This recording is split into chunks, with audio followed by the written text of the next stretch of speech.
সময়টা ছিল 2015 সালের বসন্তকাল। এ সময় প্রকৃতি তার সৌন্দর্যের সায়াটা দিয়ে থাকে। আমি গাছপালা ফুল অনেক পছন্দ করায় আমার বাসার সামনে একটা বড় বাগান আছে এবং সেখানে অনেক রকমের ফুল গাছ আছে। বেশিরভাগ সময় আমি রাতের বেলায় সেই বাগানে হাঁটতে পছন্দ করি, আর সেখানে বসন্তকাল হলে তো কথাই নেই। এছাড়াও আমি জ্যোৎস্না রাতে ছোট্ট সেই ছাদ বাগানে সময় কাটাতে থাকি। পরীক্ষা শেষে ছুটিতে আমার কাজিন চাচাতো বোন কিছুদিনের জন্য আমাদের বাসায় বেড়াতে আসে। প্রতিবারের মতোই আমরা এক হলে প্রায় সারা রাত আড্ডা দিই। সেদিনও রাতের খাওয়া দাওয়া শেষে আমরা ঘরে চলে আসি এবং সবার ঘুমানোর অপেক্ষা করতে থাকি। সবাই ঘুমিয়ে গেলে ধীরে ধীরে আমরা দুজন রাত 1টার পর ছাদে চলে যাই।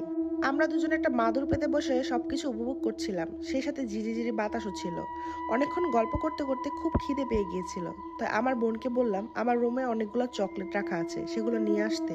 তখন প্রায় রাত 2:30 মতো বাজে। তো আমার বোন যখন নিচে গেল, আমি ছাদে একা।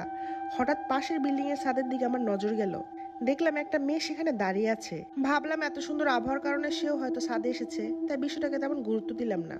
এদিকে বেশ অনেকক্ষণ হয়ে গেছে কিন্তু আমার বোন আসছে না, তাই ভাবলাম নিচে গিয়ে একবার দেখে আসি। তো নামার সময় আবার ওই পাশের বিল্ডিং এ চোখ যায় এবং বিষয়টা আমার কাছে খুব খটকা লাগে।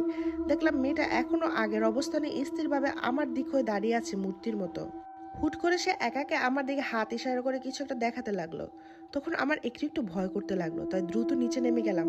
প্রথমে ঘরে গিয়ে বোনকে জিজ্ঞেস করলাম যে কেন এত দেরি করছিল। এর উত্তরে সে যা বললো তা শুনে আমি রীতিমতো চমকে যাই। এ কি করে সম্ভব? আমার বোন বলল যে আমি নাকি অনেকক্ষণ আগেই নিচে এসে ওকে ছাদে যেতে নিষেধ করে গেছি, কিন্তু এতক্ষণ তো আমি ছাদেই ছিলাম। তাহলে নিচে কে এসেছিল? ভয় পাবে বলে বিষয়টা আমি ওকে আর বুঝতে দিইনি। পরদিন ঠিক একই সময় আমি আবারও ছাদে চলে যাই নিশ্চিত হওয়ার জন্য যে গতকাল যা ঘটেছে সেগুলো সত্যিই নাকি আমার মনের ভুল। তবে এবার একাই যাই, আর এটাই ছিল আমার সবচেয়ে বড় ভুল। তো অনেকক্ষণ এটা সেটা করে সময় পার করলাম। রাত 3টা। পাশের বিল্ডিং এর সাথে তাকাতে দেখি গত রাতের মতো সেই মেয়েটা একইভাবে স্থির হয়ে দাঁড়িয়ে আছে। ও কিছুক্ষণ পর পর হাত ইশারা করছে। চারপাশে পরিবেশটা হঠাৎ করে গরম অনুভব হতে লাগলো। এরপর সেই মেয়েটা কিভাবে যেন শূন্যে ভাসতে শুরু করলো। মনে হলো যেন সে আমার দিকে এগিয়ে আসছে। এসব দেখে আমার হাত পা অবশ হয়ে আসছিল। বাড়ির চারপাশ ছিল অনেকগুলো দেবদারু গাছ এবং মেয়েটি হুট করে উড়ে গিয়ে এক গাছ থেকে অন্য গাছে বসছিল। ধীরে ধীরে সংখ্যা বাড়তে লাগলো, অর্থাৎ মেয়েটির সাথে আরো অনেকগুলো অবয় যোগ হলো এবং অদ্ভুত কিছু শব্দ হচ্ছিল। এইসব দেখে আর এক মুহূর্ত ছাদে থাকা সম্ভব ছিল না, কিন্তু আমার পা যেন এগোচ্ছিলই না। যখন আমি দৌড় দিতে যাব ঠিক তখনই কেউ একজন আমাকে জোরে ধাক্কা দিয়ে ফেলে দিল এবং উঠতে নিলে পিছন থেকে গাঢ় চেপে ধরে।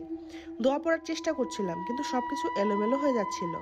অনেক চেষ্টার পরে কোনো মতে আল্লাহর নাম নিয়ে দৌড় দিয়ে নিচে নেমে যাই। সেদিন বাকি রাতটা ভয়ে কিছুতে ঘুমাতে পারিনি এবং এই ঘটনার পর কখনই একা ছাদে যাইনি।